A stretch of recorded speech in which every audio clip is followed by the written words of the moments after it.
Let's focus on the $600 checks that many of you have already received. A lot of people getting them are buried in debt right now.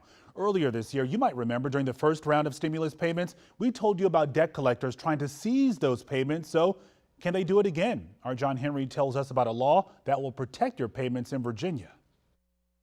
When the first round of stimulus checks went out earlier this year, stories like these popped up across the country. I'm not getting the help I needed. People who got stimulus checks noticed they were eventually being garnished by debt collectors. The practice raised a lot of eyebrows. We even had our Verify team look into it. We're going to break down some of the top questions that many of you have sent us about stimulus checks. First up, can stimulus check money be garnished or seized to pay for debts? Well, it turned out at the time they could. While the CARES Act stopped debt collectors from going after the stimulus checks of recipients who held student debt or owed past taxes, basically everyone else was fair game. I've heard so many individuals that have had real hardships. That's Prince William County delegate Hala Ayala. She's also running for lieutenant governor. About 2 months ago, she and Virginia Attorney General Mark Herring were able to pass a bill in Richmond that stopped financial creditors from going after stimulus checks in the Commonwealth altogether. Now that another round of stimulus checks have gone out to the public, their new law is now being enforced. It was going to provide thousands and thousands of Virginians the opportunity to have their financial relief payments protected. Virginia is not the first state in the country to do this. Maryland announced a similar measure in April. D.C. also temporarily prohibited